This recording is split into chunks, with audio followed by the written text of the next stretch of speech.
Hello, hello, and welcome to episode 132 of the Compassion and Cucumbers podcast. I'm Christine. And I'm Sam. We have a lot of catching up to do. Yeah, we took a little bit of a hiatus last week. Yeah, we had to take a little bit of a break, and we'll talk a little bit about that. I wanted to thank everyone for being so understanding and, sending us good thoughts and wishes, and we'll let you know what's going on. But before we do, we had some things that we wanted to talk about last week that we were unable to.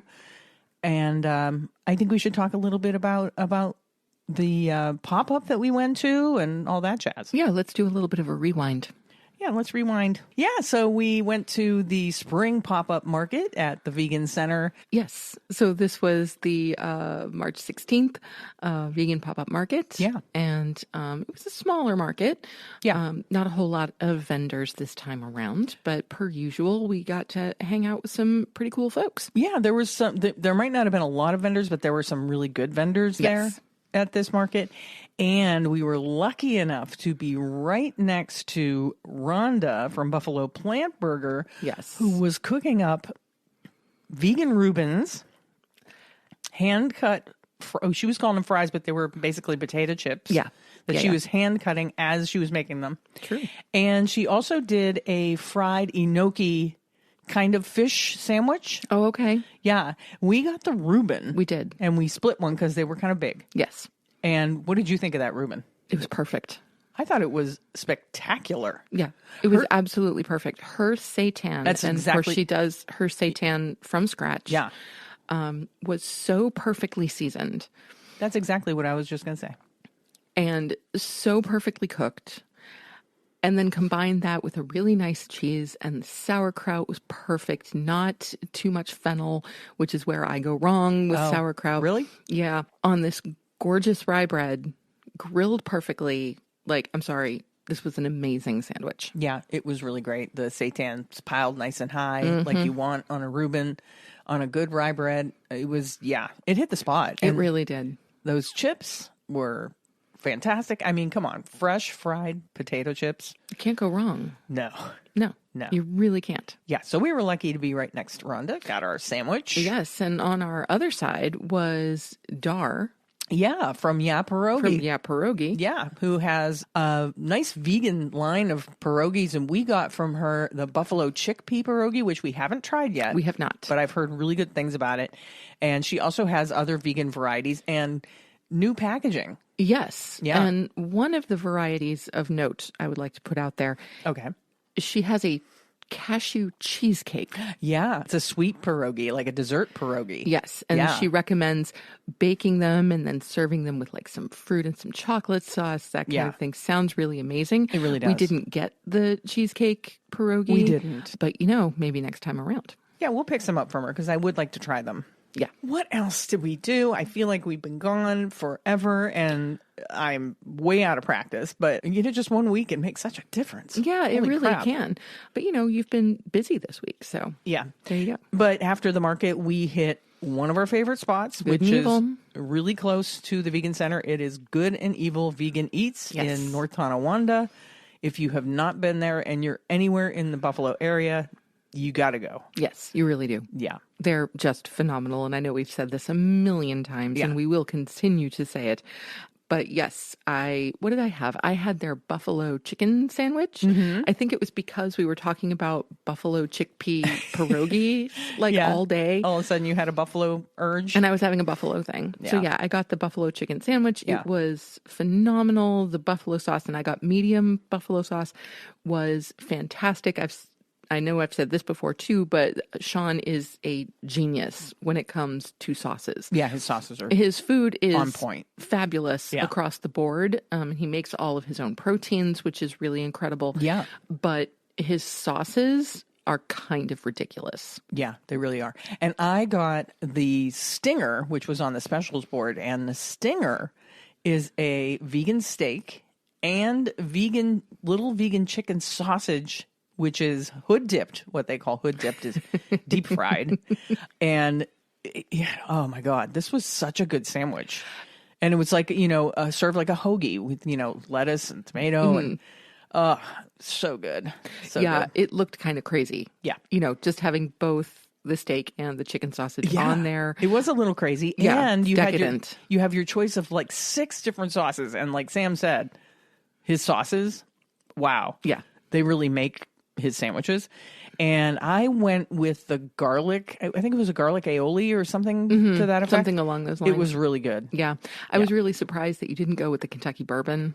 That was my second choice. Yeah. As I was reading the sauce list, I'm like, I'm betting Christine's going to go with the Kentucky bourbon. Yeah, he had a Kentucky bourbon barbecue, but I wanted something that wouldn't mask the flavors of his proteins because his proteins are really well flavored. Makes good sense. He uses pea protein, and then through the miracle of magic, I'm assuming, or some sort of sorcery.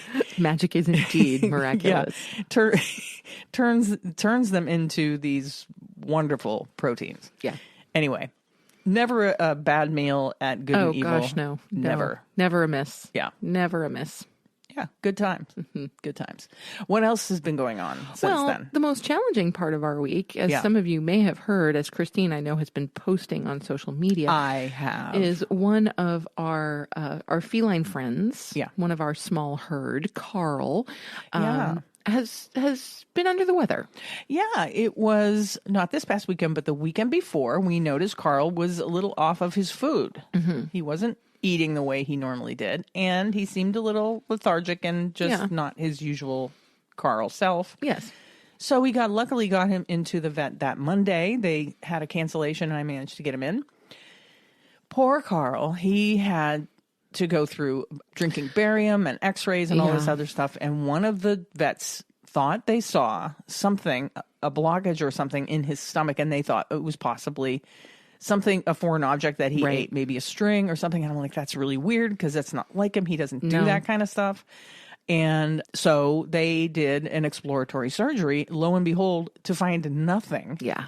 And then scoped his entire digestive tract just to make sure it didn't like move and all that. So the poor guy, went through this unneeded surgery. I mean, I say unneeded, but still, if the doctor thought he saw something, you kind of have to rule it out. Like, what could we say? We can't say, no. No, of course not. Because operate. if there was something truly blocking his stomach or the passage from his stomach to his intestines, that's a major problem. And so, you don't want that to fester. And of course, you don't want to put Carl's health in further danger. So, to have the surgery was the obvious choice. Right. But we are, of course, very, very sorry that it turned out to be simply exploratory and that Carl had to go through this, when there was, in fact, nothing in there. Yeah. So we don't really know what's going on. Our main vet, who wasn't the vet that saw him, unfortunately, Dr. Frost, who is a wonderful doctor. She's fantastic. Yeah. She called me and she said, it must be just some sort of gastrointestinal distress of some sort. Cats, if you know anybody in the veterinary field or someone that's a vet tech, cats are the most difficult animals to diagnose. Because they mask so well. Yeah, they mask and they all present symptoms differently. Anywho.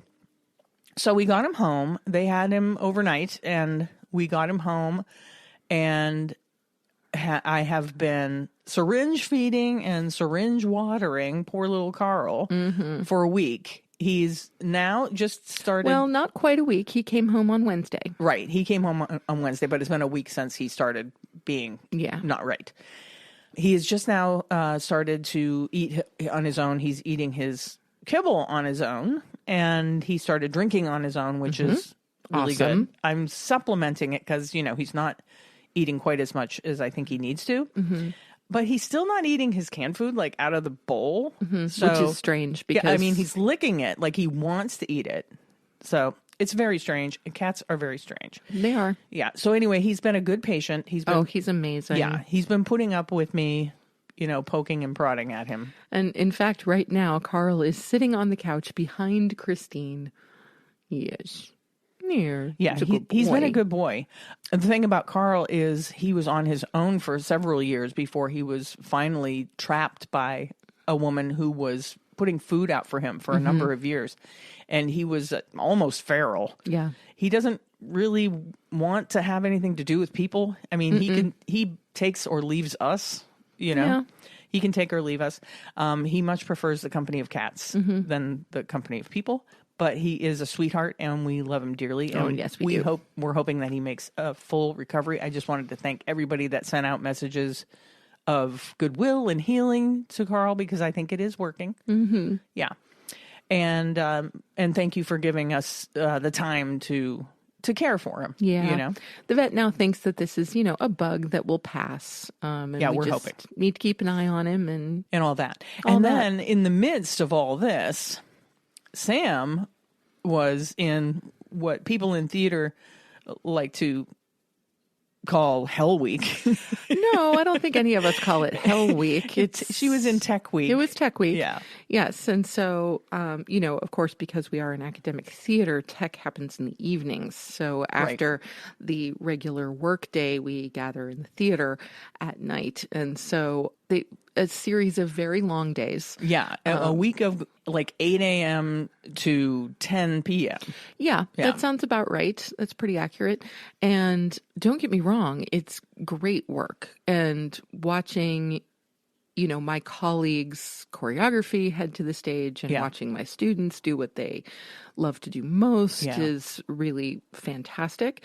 But yeah, it makes for a long week. And of course, with Carl being sick, that was worrying. And so it was kind of hard to be away quite so much last week. And we had program auditions again on Saturday. So it was just a nutty week. It was a bear of a week for both of us. And it's good to be back. Yeah. So... But yeah, so did you miss us? So all of those things kind of conspired to make it necessary for us to not podcast last week. Yeah. And on top of that, we don't have a recipe this week. Thanks, Carl. And thanks, Fredonia Dance Ensemble. Indeed. For taking up our time. But I did want to thank everybody who has sent in recipes, because I am getting your recipes, and we'll be making one of your recipes soon. And if you want us to try one of your favorite vegan recipes, email them or DM them to our socials, and we'll make them and talk about them on the show. So sure will. Got to get back on that cooking train. Indeed. So let's jump into things. We have a noteworthy thing to talk about. Of course we do. This week, we would like to toss out there that Penelope's Place, the Sanctuary, is doing a out-of-this-world event on Eclipse Monday, but they're doing their event on Sunday. I thought that was really smart. They're doing their Eclipse event the day before the eclipse. Yeah. Right? Yeah. This is a fundraising event. Yes. And so this is located at 60 Broad Street, Tonawanda, which is the vegan center. And there's going to be all vegan food. There's going to be live music. Yeah, they have a band. A loaded French fry bar. Yeah, they're doing beef on wick, of course, vegan. And they will have kids' activities and also an array of vegan desserts. Yeah. So that looks like a really fun event. Penelope's Place is a animal sanctuary that focuses mainly on chickens. Mm-hmm. And Vanessa that runs Penelope's Place, she is just the sweetest person. She is. She is just a fabulous human. Yeah. Yeah. And so, of course, we support all of the work that they do. And we want to encourage all of you to get out to this Out of This World event. Again, that's Sunday, April 7th from 4 p.m. to 7 p.m. at the Vegan Center 716, 60 Broad Street, Tonawanda, New York. Yeah, there'll be all kinds of fun. Basket raffles, all kinds of stuff going on. Yep, good stuff. It looks like a really good time. So support that if you can. It's time for our main topic.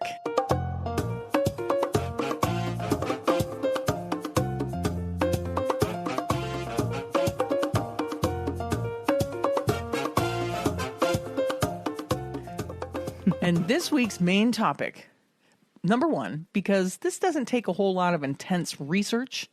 And number two, because we really just enjoy doing this. Yeah. This week's main topic is another round of vegan Am I the ass hat? Yeah, so we're going to pose a few scenarios here. And we'll decide if we think the person, the original poster, is an asshat. And you can decide for yourself at home. and let us know if your decision jives with ours or if you disagree. We're cool with that too. Of course. Yeah. You want to read the first one? So sure. I'll go with the first one. So this is written by Micus0-0. And the question is, am I the asshat for not buying eggs for my roommates? I asked my roommates if they needed anything from the store, and my one roommate asked me to get eggs. At first I said sure, but as I walked toward the case, my conscience wouldn't let me pick them up and check out with them, despite him actually being the one that would be paying for them. Am I the asshat? Yeah, and then there's a screenshot of, it looks like a text conversation, and it says, she says, yeah, I'm not going to hold you, gang. I'm guessing that this is kid speak. Yeah. I'm not going to be able to get those eggs for you. And the roommate says, why you say that? It's for the house. We don't have any eggs. And the poster says it goes against my principles, and I'm standing on that. So do you think that Micus0-0 is an asshat? I don't. I don't either. I mean, it probably would have been better if Micus would have hadn't agreed to begin with. Yeah.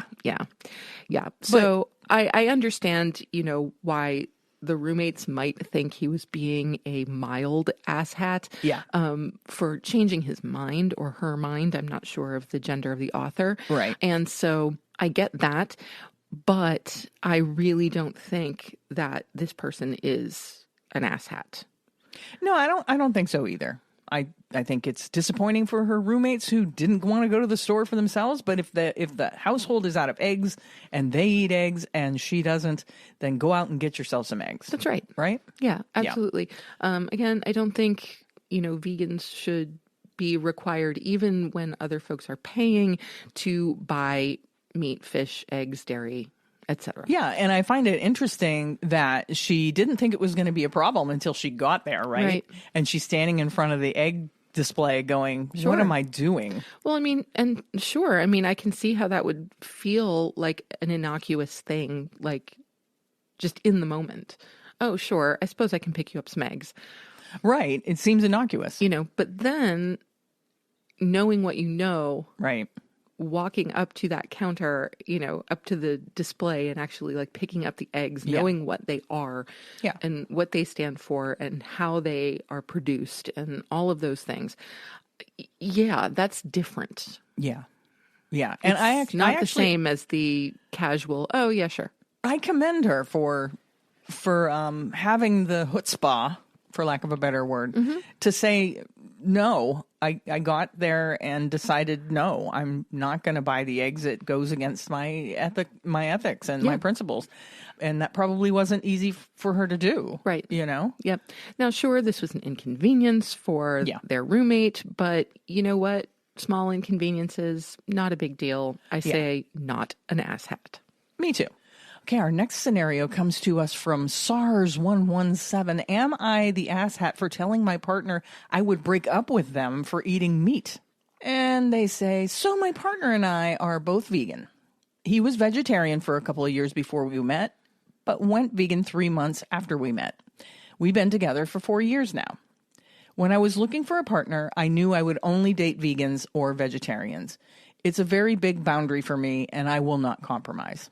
Now, I cannot ever see my partner going back to eating meat, but I could see them no longer being vegan, although I don't think it's a high possibility either. My sister asked me if I would break up with him if he ever became a meat eater, and I said yes. She thinks I'm an asshat for saying that, but it's true. I later told my partner this, and he was not upset at all, and even was making jokes about it. So I guess, do you think it would be an asshat move to break up with someone for no longer being vegan or vegetarian? She adds an edit here. My sister is vegetarian and has been for 17 years. Her husband is a meat eater. Second edit. This sister also told me that I would be an asshat for not having meat at my wedding when I told her I was having a totally vegan wedding. And I'm wondering if we read that. I'm wondering that too. Yes. Yeah.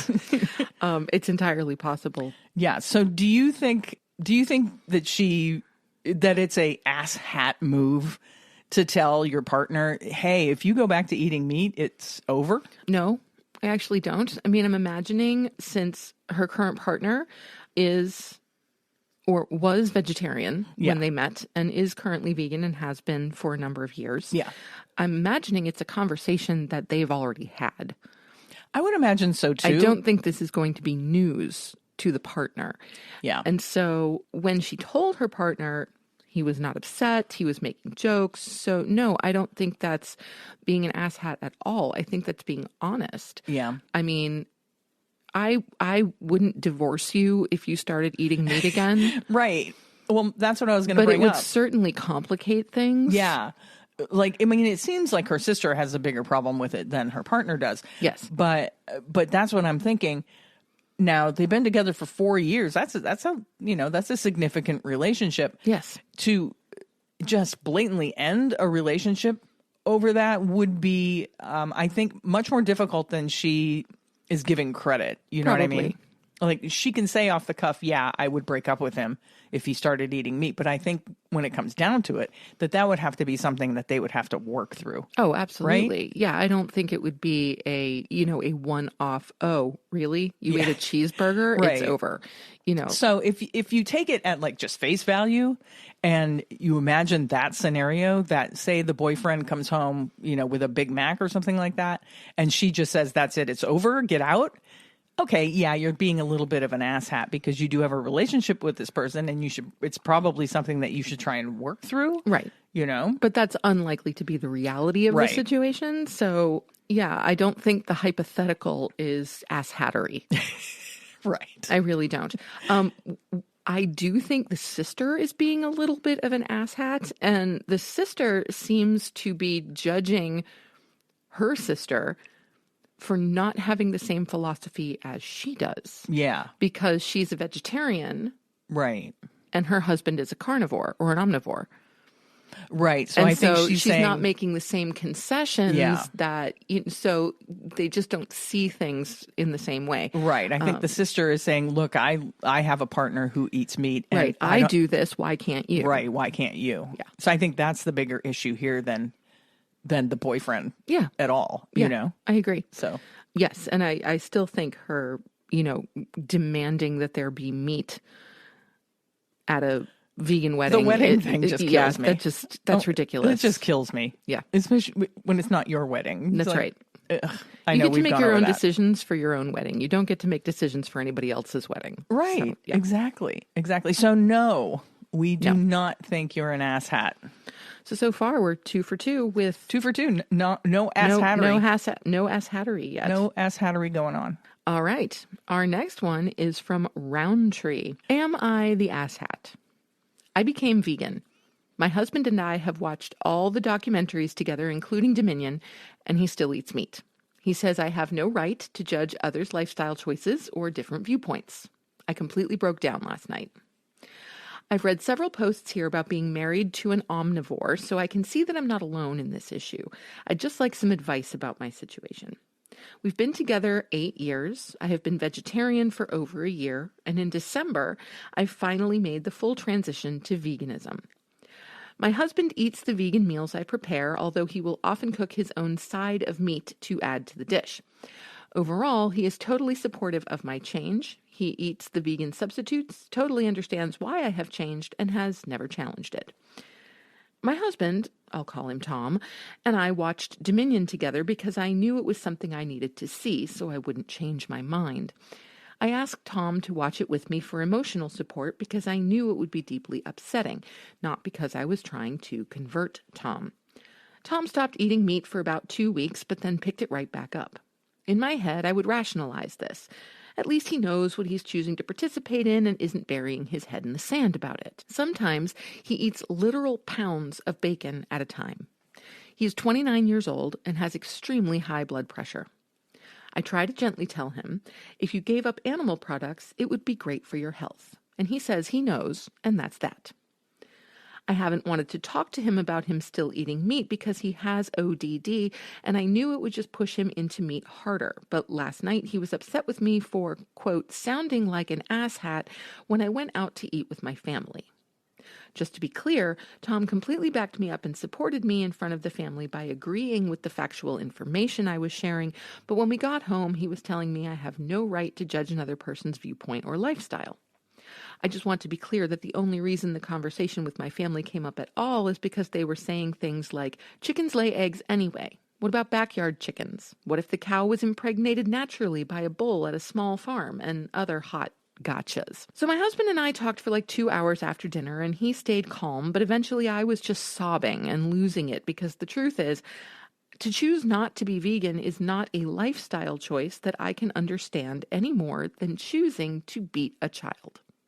They are ethically and morally wrong. Somehow, I am the crazy one for saying stop giving financial incentive to animal torture. No, you all, meat eaters, are the crazy ones. And then I just started sobbing, thinking about how innocent these animals are and that I am just one person, and even as I'm writing this now, I'm crying again. So I think you can just imagine how the conversation last night spiraled into a question of how I see him as a person and our marriage if he continues to eat meat, which I now know he definitely won't give up because he has ODD, and now that we had a fight about it, it'll never happen. It ended with him saying that I really am one of those crazy vegan people and that I just spent an hour belittling and shaming him. But I wasn't even talking specifically about him for 90% of the conversation. I was talking about everyone who isn't vegan. But it did come down to me saying that he knows there are a million reasons to go vegan and only one reason not. It tastes good. And that is stupid and selfish. I definitely got lost in my emotions, not at him, but at all the suffering in the world. It was like being overtaken by grief. And as far as vegans go, I think I'm far from hardcore. I don't care what indigenous people do. I don't care about what people in developing nations do. Not my community, not my issue. And I'll leave that to the people who belong to those communities to figure that out. I care about the people living in the richest nations in the world who have unlimited access to literally every substitute, who still choose to hold up this disgusting system. So, vegans who are married to an omnivore, how do you make it work? How do you live with someone who knowingly participates in a system that is the cause of so much suffering? I think I might be the asshat because Tom has been so supportive of my change, hasn't challenged it, and I kind of lost it that night. But I just feel so deeply about this. Am I the asshat? This is a toughie. I mean, initially, I just want to say no, because she's obviously very emotional about her decision to go veganism and the reasons why. Yes, I support her reasons why. Of course, 100%. It does seem like she may be pushing him a little. And it seems, just from what she's written, that according to his personality, I'm not sure, I'm not well versed on ODD, but according to his personality, that is not the tactic to use with him. I can't comment. I'm not familiar enough. Yeah. So that I can't say. For me, this comes down to one thing, and I understand the author's perspective that she doesn't feel able to give her husband any grace here because she feels that veganism is a moral imperative, and that anyone who refuses to choose a vegan lifestyle simply to avoid the pain and destruction that it causes, that makes that any person who does not choose that less in her viewpoint. And I do understand that to a certain degree. But at the same time, I'm going to go back to, she had been vegetarian for a year when she wrote this. Right. And only a few months had she been vegan. Yeah. So I think it's because it's so new to her. I think that the information is so new to her that she's feeling really emotional about all of it. Yes, but she has to go back before that year that she was vegetarian. Right. And say she was making the same choices. Right. Yeah. And it's incredibly hypocritical to then think of other people who haven't gotten there yet as less than. Whether it's less moral, less worthy, less kind, less compassionate. I think there needs to be some grace given. Oh, she definitely needs to be handling this in a much more gentle fashion than she is. Yes. If she ever wants any monicum of change from him. Exactly. And, the thing is, I deeply sympathize with her situation. I mean, I just said I wouldn't divorce you if you started eating meat again, but man, would that be hard. It would be really hard. And it would also be, if I did, let's just play devil's advocate. Let's just say that I did just all of a sudden start eating meat again, right? And then you had this conversation with me like this girl had with her partner. Yeah. Where I was starting to feel belittled because of the fact that I eat meat. That would be a really, really bad scenario. It would. It would be an absolutely terrible dynamic. Yeah. Now, I mean, if you did decide to suddenly eat meat again, I'm sure that I would do my best to accept that. And there would certainly be some rules. I'm not going to buy it for you. I'm not going to cook it for you. Anything like that. Well, of course not. In fact, I really hope I'm not in the house when you are cooking meat. You know, we might see a lot less of each other. Right. Certainly at mealtimes. Right. That kind of a thing. But let's just reiterate that that's not going to happen. No, not going to happen. Okay. But anyway, so I definitely sympathize with her situation, but I don't think she's handling it terribly, terribly well. No, like I said, I think the fact that she's a new vegan and has obviously recently educated herself about what goes on in the animal agriculture industry, that I think it's kind of like it's really too close to the surface for her to be having that conversation with him right now. Sure. That she maybe needs to take a step back and let herself process all this new information that she has before she starts giving it to other people. Yes. And also to remember that she is new to this and that she was not vegan from birth, as most of us weren't. Yeah. I mean, and it seems like her family, of course, from what she said, is also not vegan. She's going to have to be having these hard conversations with a lot of people in her life. So, like I said, she needs to take a step back and maybe get some education on how to deal with omnivores in conversations like this, in heavy conversations. How to talk about veganism without getting angry, without getting combative. Or emotional, like she said. Yeah. Right, exactly.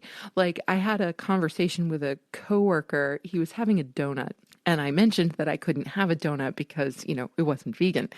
And he mentioned something about, I don't know, Stephen Colbert or something like that, saying that you can always tell the vegan donut because it doesn't taste good. The first clue that the donut wasn't vegan was that it tasted good. Oh, geez. And so I, showed him a picture of the ridiculous donut that I bought on my way to Windsor Castle when I was last in London. This apple blackberry filled thing with a caramel glaze and cinnamon topping, and certainly better than any donut he got at Dunkin', right? Absolutely. And so, and he said something along the lines of, "Oh, you just want to convince everybody." And I'm like, "Sure I do, but I'm not going to sit here and berate you for having a donut." Like that's and all not you said how was, I can't have them. I can't have one of those donuts. I'm vegan, and those donuts aren't vegan. Yeah, and that should have been the end of the conversation. No. And the thing was, it was a really amicable conversation, and he was just, he was being funny. Well, because we were talking about the vegan donut that broke the internet.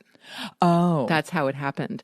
I was telling him. Oh, you were telling him that story. I told him that story as he's eating a Dunkin' Donut. That's funny. That's where it all came from. And so, and that's when he brought up the Stephen Colbert thing that, the way you knew the donut wasn't vegan is that it tasted good.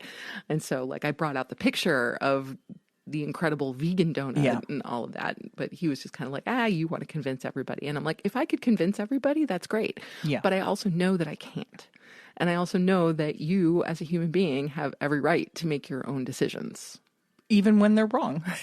Well, and I didn't say even when they're wrong. You didn't add that caveat, but but that's it. Because I don't need to. Yeah. No. And everybody does have the right to do what they want to do. That's right. When you were an omnivore, would you have wanted to be told that you can't eat certain things? Probably not. Yeah, probably not. Probably not. But then, there's the argument, sure. I mean, you can do whatever you want. You can go out and kill people. Yes. But there's consequences, and that's wrong. Well, yes, but then the consequences of supporting animal agriculture are environmental destruction, and it's detrimental to your own health, then certainly it causes a whole lot of pain and suffering. Yeah. And if you're okay with that, go for it. Then go ahead and kill people. But I guess the point is it's all about how you approach these conversations, right? Like Sam and her coworker. You got number one. If it's somebody you have a relationship with, a coworker, a partner, or whatever, you got to keep it light. You don't want people to feel attacked. It's not a good way to change minds. No. Nobody ever changed their minds by somebody attacking them for how they live their life. You know, nobody ever said, you know what? You're right. I'm a terrible person. I'm going to change. Most of the time, that kind of attack will just cement them into the behavior that you're attempting to change. Which is exactly what she said was happening. Yeah. So I think she answered her own question, really. Absolutely. That she just needs to learn some better ways to approach the conversation. Yeah. So this isn't actual ass hattery because there's no intent. The intent is correct. The tactics are not.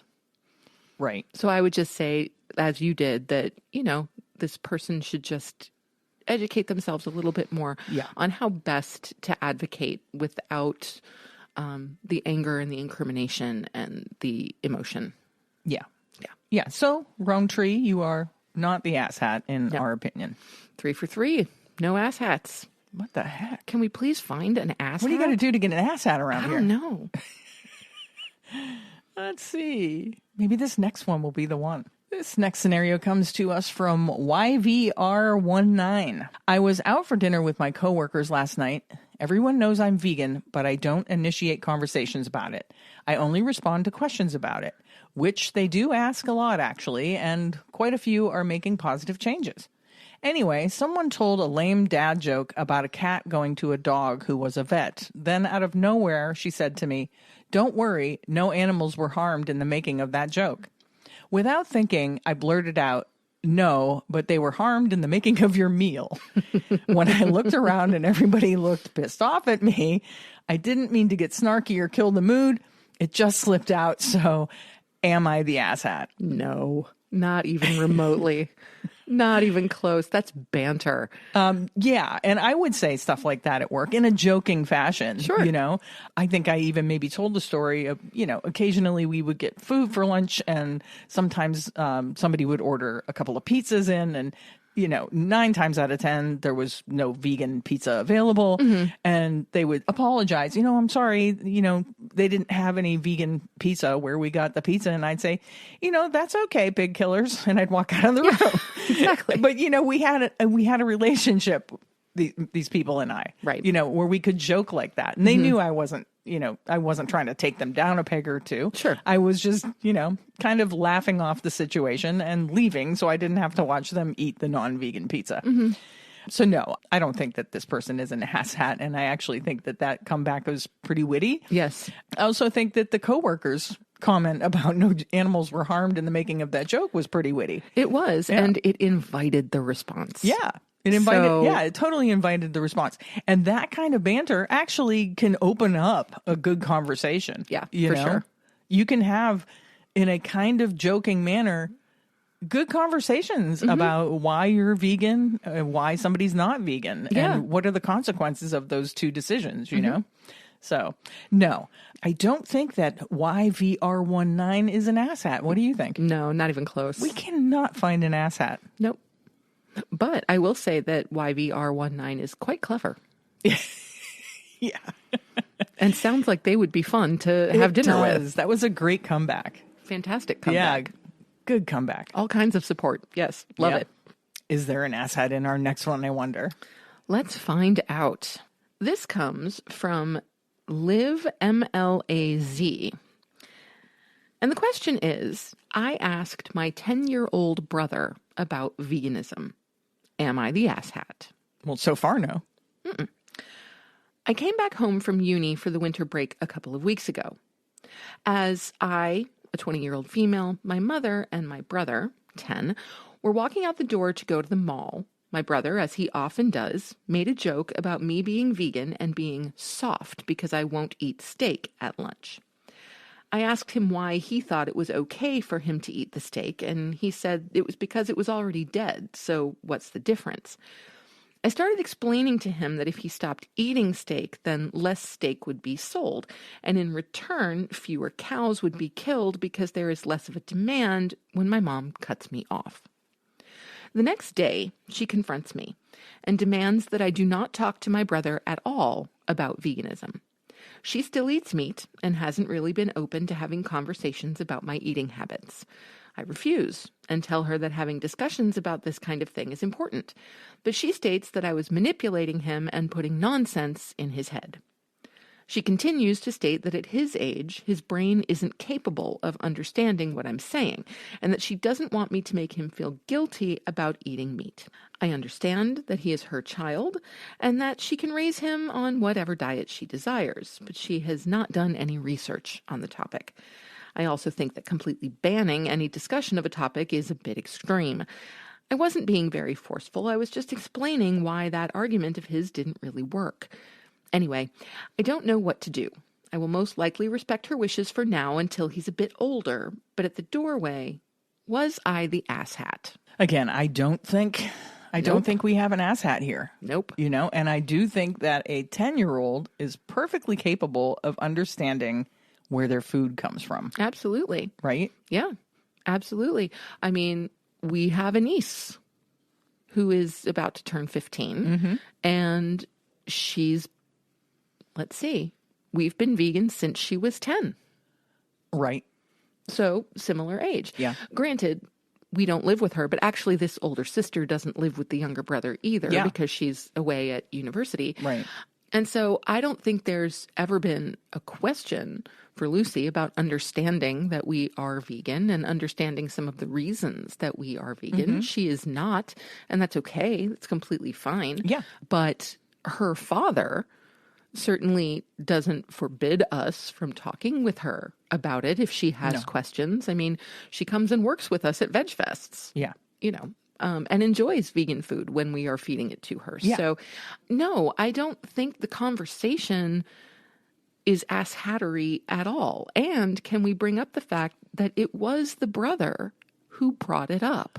Right. Once again. Yeah. Once again, the meat eater starts the whole thing, right? That's right.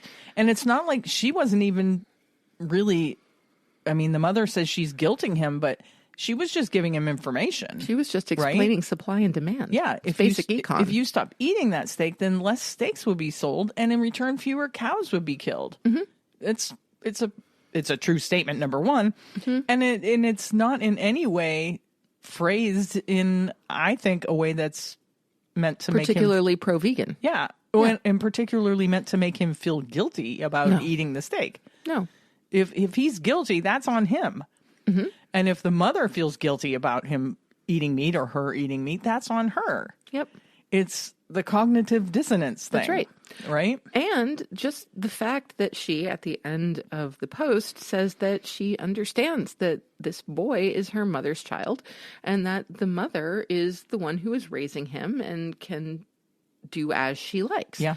I agree with her that forbidding an entire topic of conversation is a bit extreme, but I also agree that her best course of action at this point is probably to back off until he's a little bit older or he raises the subject himself. Yeah. Yeah, I agree. An asshat? No. Definitely not. No. I think given that there's a 10-year difference between these two siblings, I think it was a perfectly fine conversation.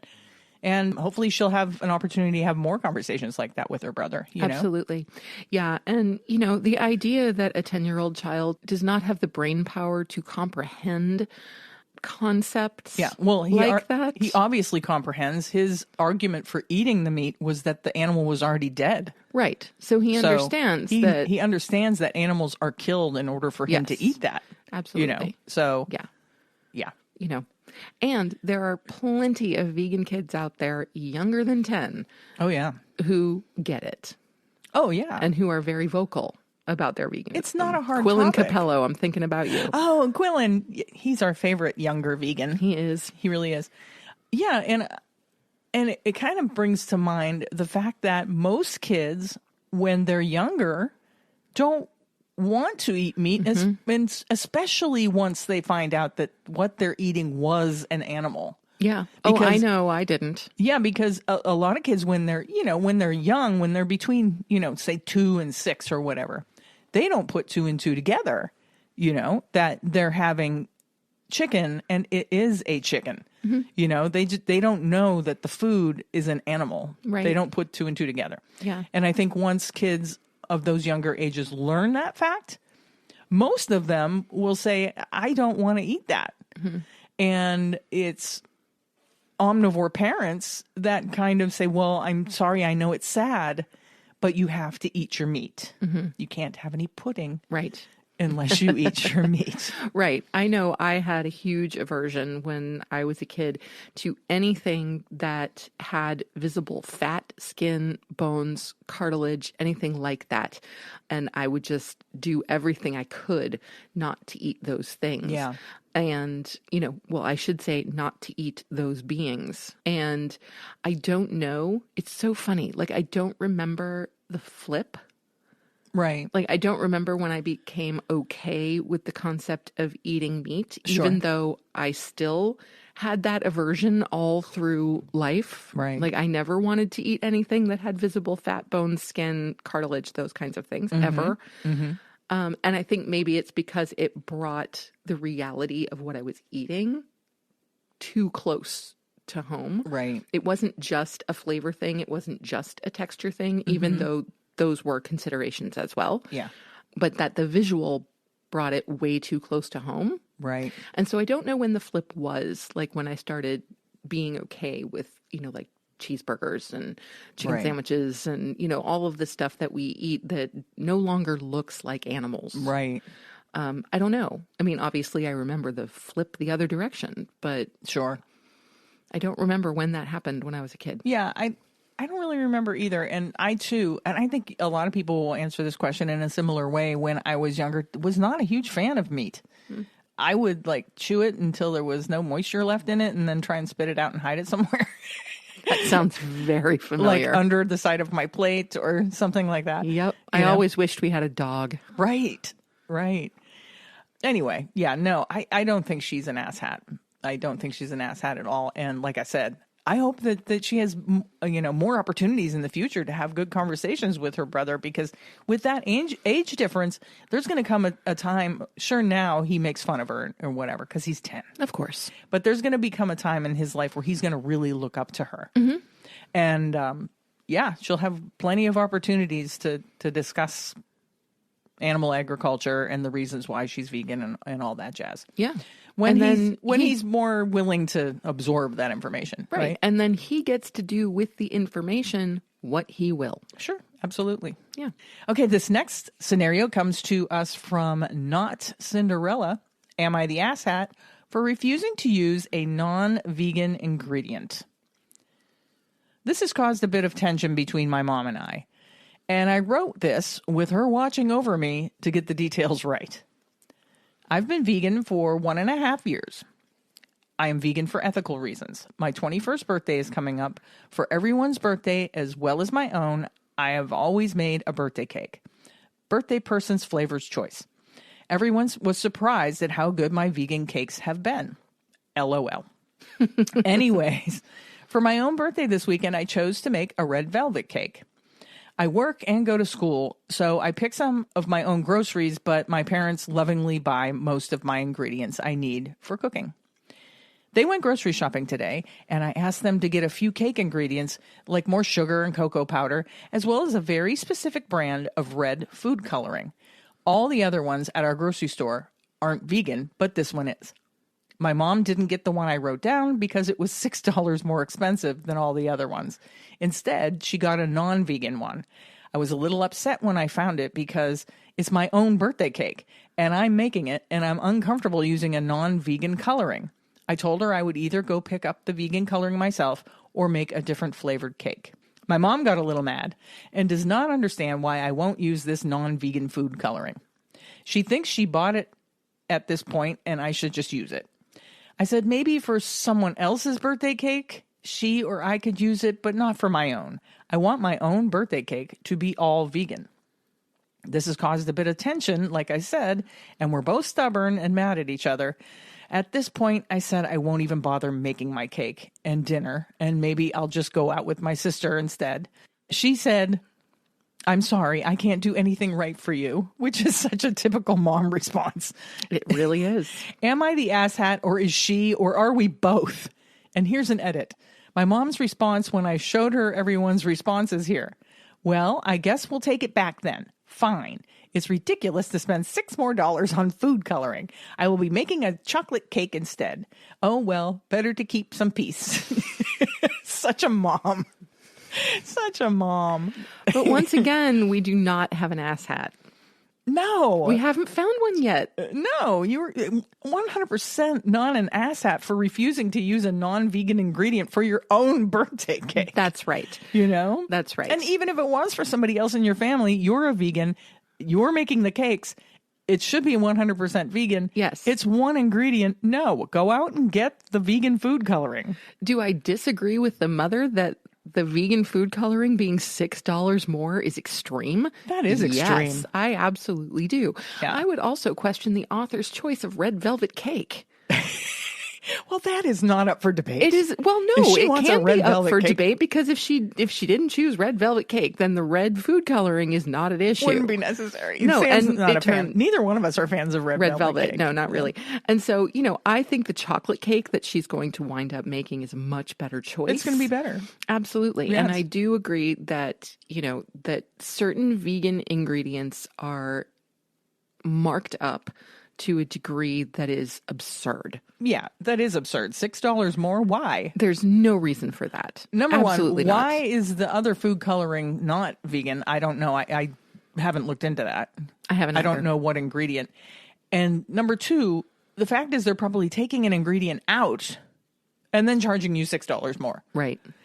Yeah. Yeah. That doesn't jive with me. That's just dumb. No.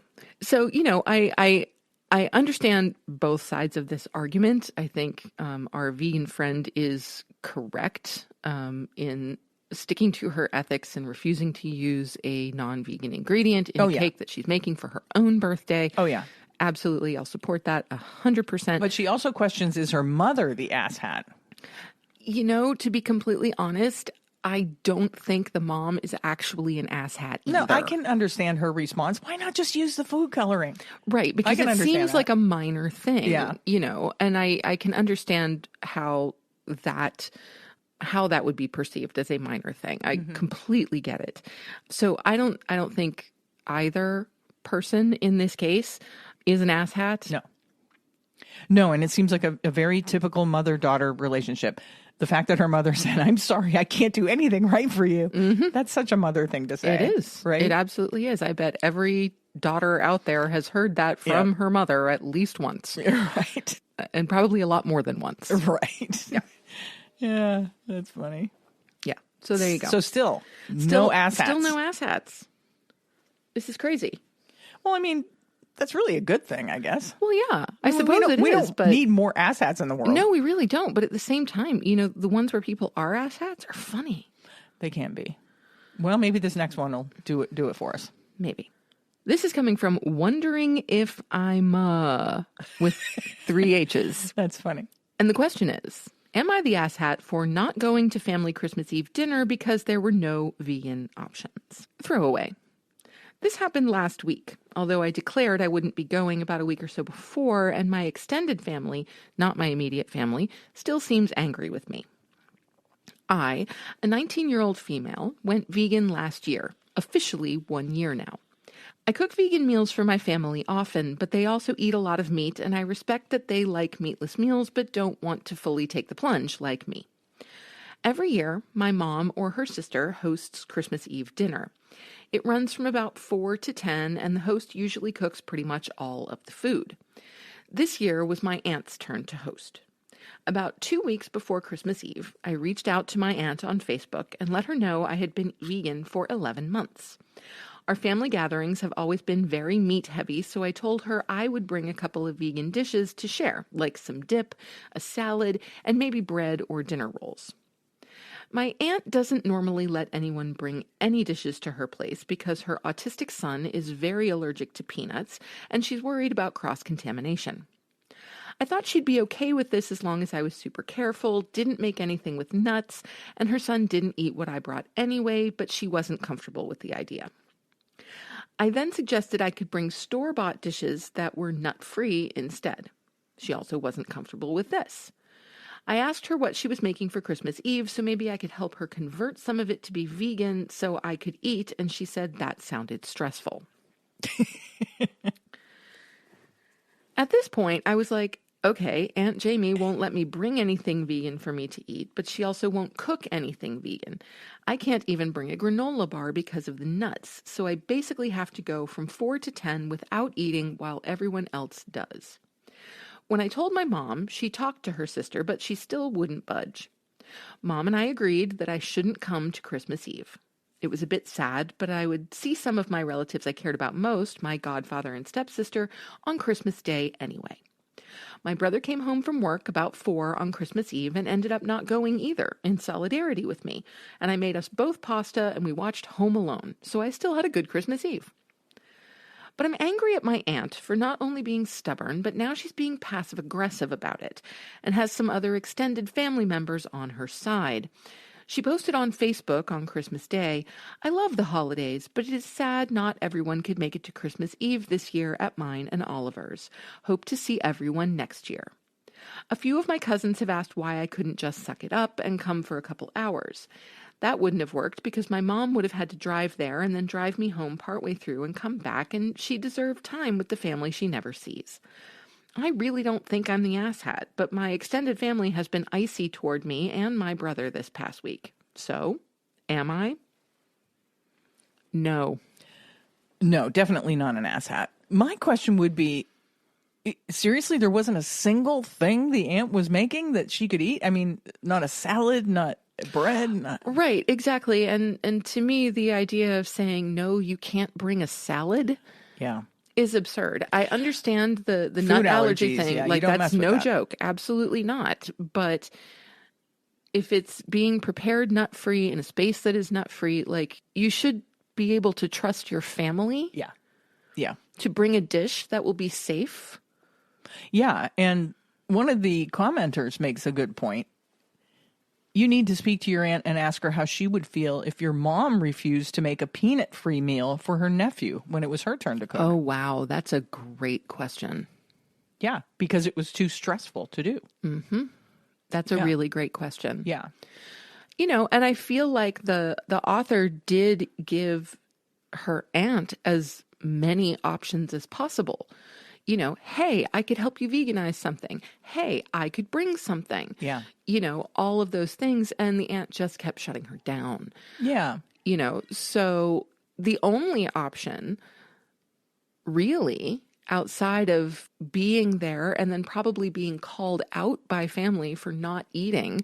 Right. Because everybody be like, why aren't you eating? Exactly. Yeah. Because when you're the vegan at a completely non-vegan event, you get those questions, and that's not fun.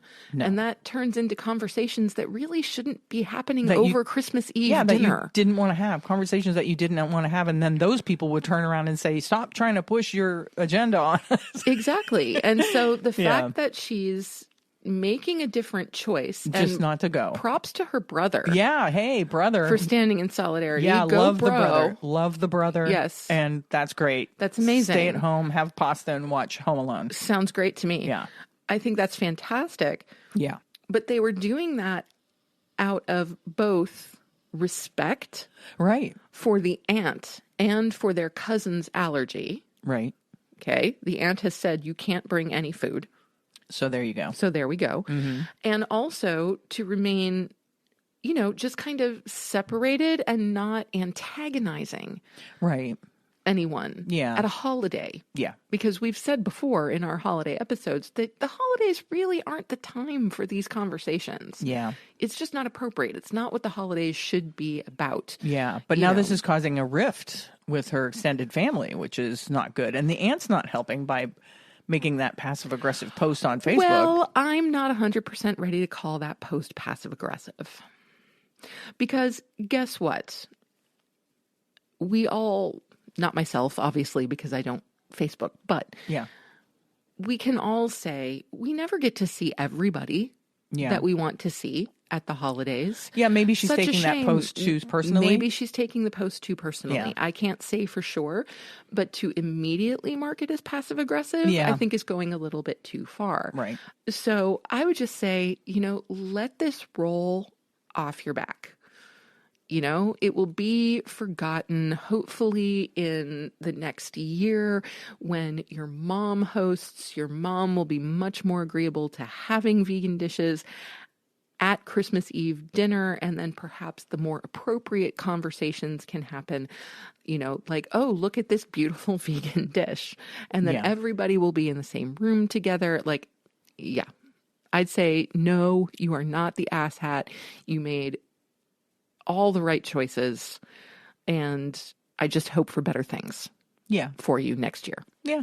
Once again, no not ass the hattery. asshat. No ass hattery here. Nope. Okay, this is our last scenario and our last chance to find an asshat. This comes to us from Bo Bryand, dealing with my newly vegan boyfriend. This was removed from the Am I an Asshat Reddit, so I'm reposting it here. So my boyfriend and I have been dating for 5.5 years. He's been vegan for 5 or 6 months, and I am so proud and impressed that he's been able to make that change and commit to it. He used to eat red meat almost every day and had to consume animal protein in every meal. I, on the other hand, am not a vegan, but have been mostly pescatarian the last few years, and ever since he became vegan, our home has been 99% vegan, and I only eat plant-based at home. I cook every meal. He will tell me that what he's craving, and I'll find a vegan version of it online and make it for him. Otherwise, he only makes pasta. I go out of my way and research to find the tastiest vegan products and the best vegan restaurants so that we can enjoy them together. Lately, we've been arguing a lot about the fact that I'm not vegan. He will talk to non-vegans and say that we are hypocrites and disgusting people who don't love animals. I find it incredibly disrespectful of him, considering all the respect that I have been giving to him. Am I the asshat for continuing to eat meat, even if going vegan would be more ethical, or should he respect my decision to eat the way I do? Not the asshat. Not the asshat for continuing to eat meat?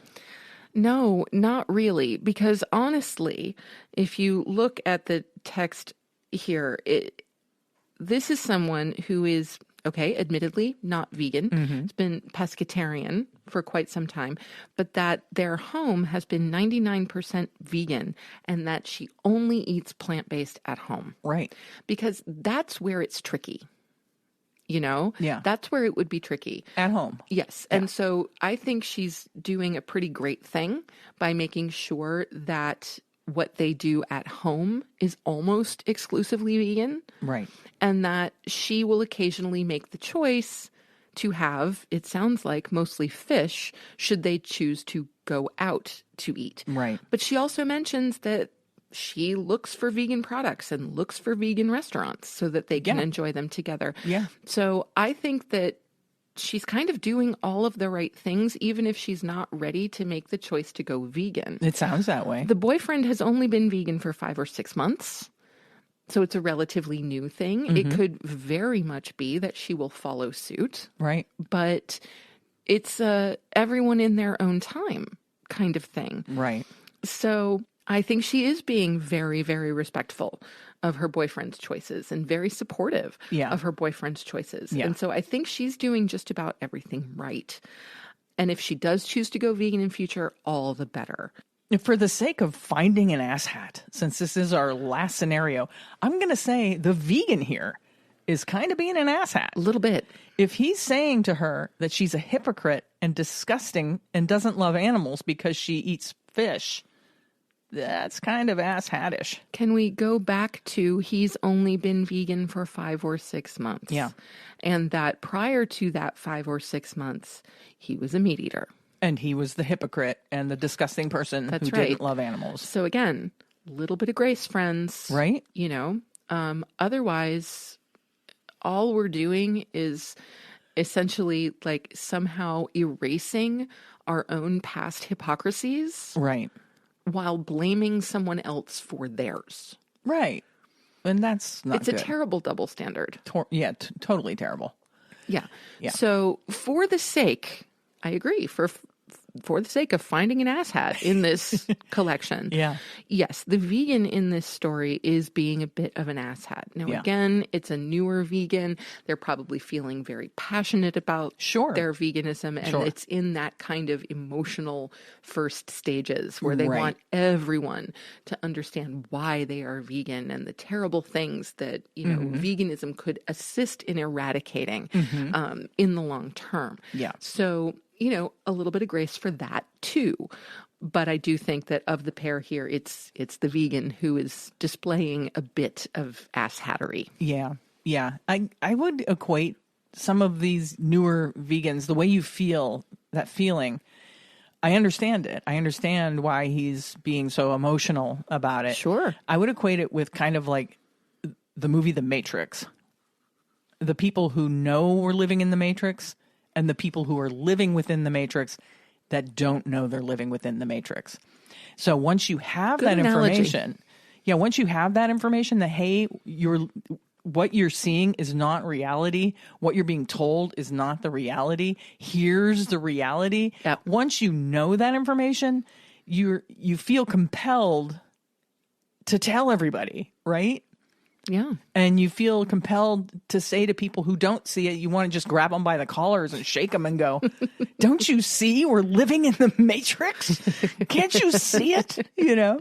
Yeah. So I really like that analogy. Well done. Yeah. I can understand why people get really kind of emotionally overcharged early on in their veganism after having their eyes opened to not just that animals are hurt in order for us to have meat, but all that's involved in the animal agriculture industry, how the animals are kept, how the animals are raised, how the animals are slaughtered.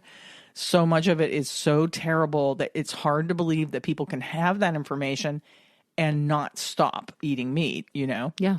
So I understand where he's coming from, but he's kind of being an asshat. A little bit, yeah. Yeah. So we found one, a little half cheeker. Yeah, and it's a half cheek. It's not a full ass hat. Yeah, it's just it's half a cheek. Half a cheek. Just because, again, a little bit of grace has to be given for that new veganism. I mean, she's been respecting his decision. Yes, respect hers. That's right. Exactly. So yeah, because you've been together 5.5 years, and you've been able to respect each other's choices up to this point. Keep on doing that. Yeah, keep on keeping on. And that's a great segue for our next segment, which is helpful tips to help you encourage others to go vegan and stay vegan. It's actually perfect, this week's helpful tip, and that is to educate without being pushy. Share information about the benefits of veganism, such as reducing animal suffering, combating climate change, and improving health.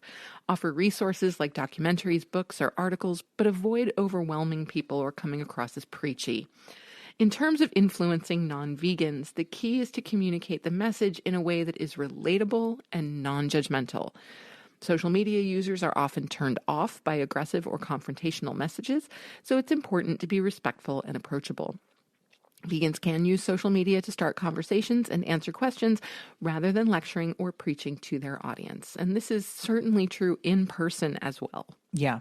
Yeah, this doesn't just apply to social media. No, and be respectful in all scenarios. Yeah, good tip. Yes, good tip. Yeah. And hey, it's time for our favorite portion of the show. Must be listener shout out time. It's listener shout out. Just want to give a shout out to all my fans watching. I love you guys. I love you. This week's listener shout out goes to the one, the only, Jacqueline Capello. The crowd goes wild. Jacqueline initially went vegan for health reasons, but is now an active animal advocate, vegan community leader in Central New York. She's on the Syracuse Veg Fest team. She's a loving mother, avid hiker, and just a really cool person. She's a great supporter of the show and always supports us when we're at live events. Thank you, Jacqueline. We love you. We love you. Thank you for supporting us. Thank you for listening. Thank you for being the cool person that you are. And contact us with your t-shirt size and address so we can send you a Compassion and Cucumbers swag bag. You can email that to us at compassionandcucumbers@gmail.com or DM us on Instagram or the Facebook.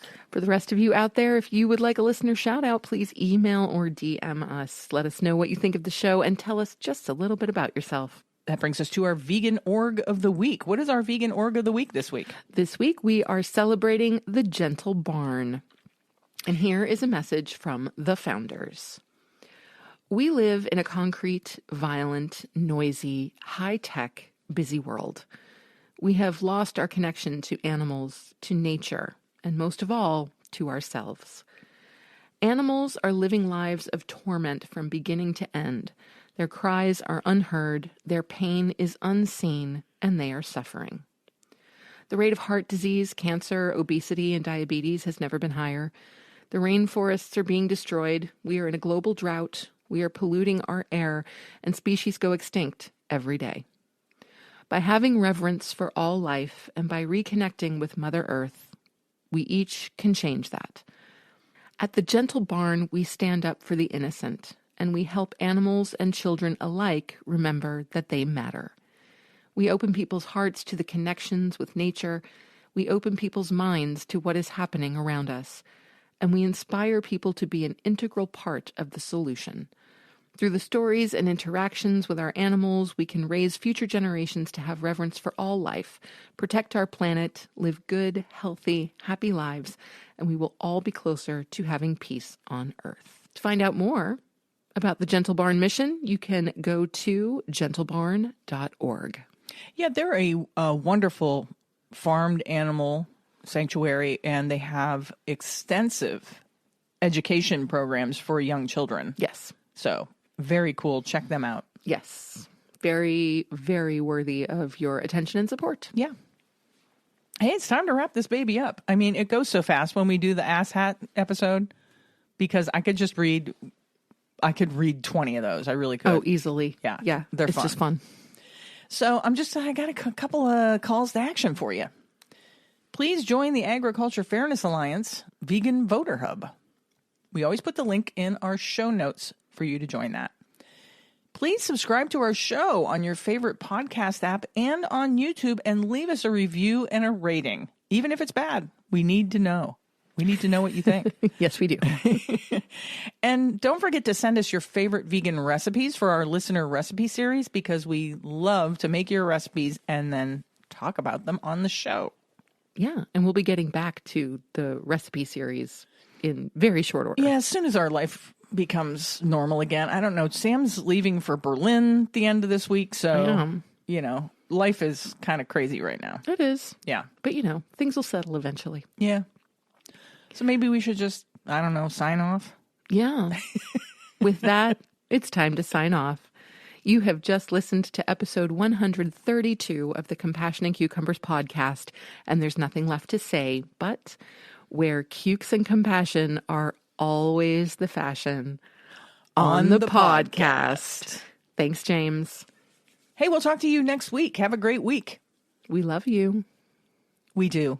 We'll talk to you next Tuesday, hopefully. We don't know. I don't know what's going on with Sam going to Berlin. So. I think we should record an episode for next week before I go to Berlin. Oh, maybe we'll do that. Yeah. Okay, we'll talk to you. Thursday night or something. We'll figure it out. Yeah, we'll talk to you next week then. Yeah.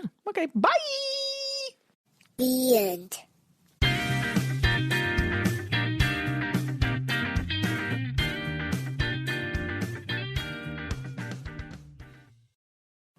If you'd like to support the Compassion and Cucumbers podcast, well, you can do that by hopping on over to our Patreon page and becoming a patron. We have all the recipes from our vegan kitchen series up there, and we'll be adding some patron-only episodes in the near future. So thank you for supporting us at whatever level that you choose, and thank you again for listening to Compassion and Cucumbers podcast.